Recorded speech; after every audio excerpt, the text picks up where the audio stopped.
SLC+2 ഈ വർഷത്തെ പരീക്ഷ കഴിയുന്നതിന് മുമ്പ് തന്നെ നിങ്ങൾ ചോദിക്കുന്നത് വാല്യുവേഷൻ ലിബറൽ ആകുമോ, അതിനുള്ള സാധ്യതകൾ എത്രമാത്രമാണ്, അതോടൊപ്പം തന്നെ A+ന് എത്ര മാർക്ക് വേണം, പാസ് മാർക്കിന് എത്ര മാർക്ക് വേണം, വളരെ ഡീറ്റെയിൽഡ് ആയിട്ട് ഈ വീഡിയോയിലൂടെ പരിശോധിക്കാം. ആദ്യമായിട്ടാണ് കാണുന്നതെങ്കിൽ നിങ്ങൾ ചാനൽ സബ്സ്ക്രൈബ് ചെയ്ത് വെച്ചോളുക. പരീക്ഷാകാലമാണ്, അങ്ങോട്ടുള്ള എല്ലാവിധ അപ്ഡേറ്റ്സും നമ്മൾ വീഡിയോകളായിട്ട് ചെയ്യുന്നതാണ്.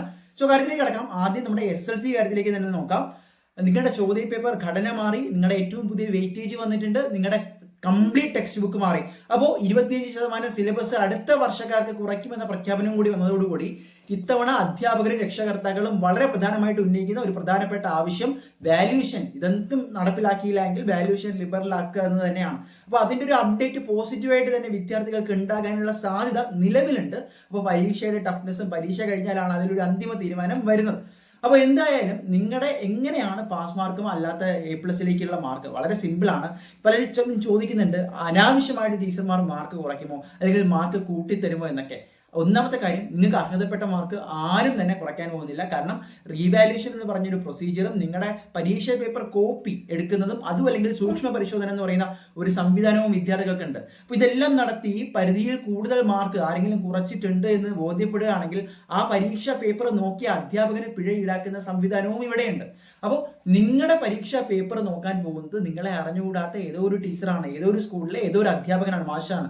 അപ്പോൾ നിങ്ങൾക്ക് നിങ്ങളുടെ ഐഡന്റിറ്റി ആയിട്ട് മുന്നിലുള്ളത് ആ ഒരു നമ്പർ, നിങ്ങളുടെ രജിസ്ട്രേഷൻ നമ്പർ, നിങ്ങളുടെ ആ ഒരു എക്സാം ID മാത്രമാണ്. അപ്പോൾ ഇങ്ങനെ നോക്കുമ്പോൾ ഒരിക്കലും ആരും മാർക്ക് കുറയ്ക്കാൻ പോകുന്നില്ല. മറ്റൊരു പ്രധാനപ്പെട്ട കാര്യം, സാധാരണ രീതിയിൽ 1-2 മാർക്ക് A+ന് കുറവാണെങ്കിൽ ചില ടീച്ചർമാർ ഇട്ട് തരാറുണ്ട്. അത് എങ്ങനെയാണെന്നല്ലേ, നിങ്ങൾ പലരും എഴുതുമ്പോൾ നല്ലൊരു ഇംപ്രഷൻ ഉണ്ടാക്കിയെടുക്കുക. നിങ്ങളുടെ ആൻസർ റൈറ്റിംഗ് സ്റ്റൈലും ആദ്യം എല്ലാം അറിയാവുന്നത് എഴുതുക. ആദ്യമേ തെറ്റായാൽ ഒരു നെഗറ്റീവ് ഇംപ്രഷൻ വരും എന്നുള്ളതാണ്. ഇനി എത്രയാണ് പാസ് മാർക്ക്?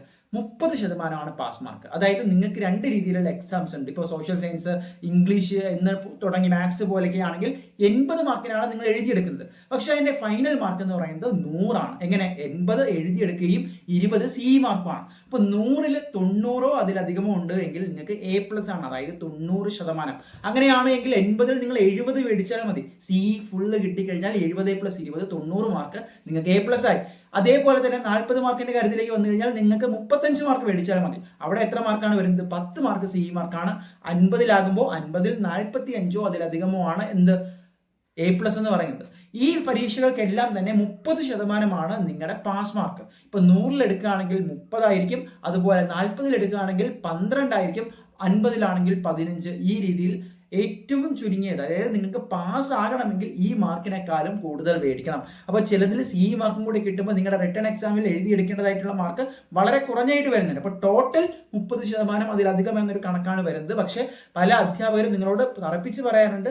ഞാനും പറയുകയാണ്, എഴുതിയെടുക്കുമ്പോൾ തന്നെ ആ 30% മാർജിൻ എന്തായാലും കടന്നാലാണ് നിങ്ങൾക്ക് കോൺഫിഡൻ്റ് ആയിട്ട് പാസ്സാകാൻ പറ്റുന്നത്.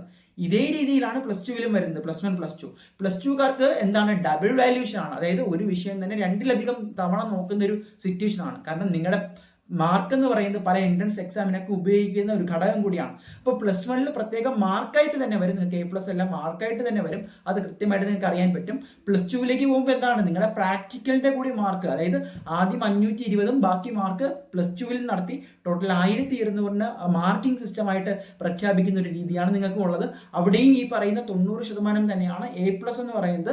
പക്ഷേ എന്താണ്? നിങ്ങളുടെ ടോട്ടൽ മാർക്കിലേക്ക് വരുമ്പോൾ നമ്പർ ഓഫ് 6 വിഷയങ്ങളുണ്ട്. 6 A+ ഉള്ള കുട്ടിക്ക് ചിലപ്പോൾ മാർക്ക് കുറവും, 5 A+ ഉള്ള കുട്ടിക്ക് മാർക്ക് കൂടുതലും ആയിരിക്കും. കാരണം എന്താണ്? ചില വിഷയങ്ങൾക്ക് ഫുൾ സ്കോർ ചെയ്യാനുള്ള ഒരു പൊട്ടൻഷ്യൽ എന്താണ്? +1 +2ൽ ഉണ്ട്. അപ്പോൾ SLCയുടെയും +2ന്റെയും ഏകദേശം ഇങ്ങനെയാണെങ്കിലും വാല്യുവേഷനിലൊക്കെ വളരെ വ്യത്യസ്ത രീതികളാണ് പുലർത്തുന്നത്.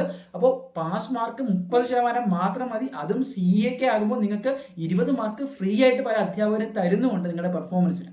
സോ എന്തായാലും കമന്റ് ചെയ്യുക. ഇനി എന്തെങ്കിലും സംശയം, പാസ് മാർക്ക്, വാല്യുവേഷൻ, അതുപോലെ തന്നെ ഈ പറഞ്ഞ A+ മാർക്കുമായിട്ടുണ്ട് എങ്കിൽ കമന്റ് ചെയ്യുക. ഞങ്ങൾ റിപ്ലൈ തരുന്നതാണ്. മറ്റൊരു വീഡിയോ ആയിട്ട് കാണാൻ തൽക്കാലം നിർത്തുന്നു.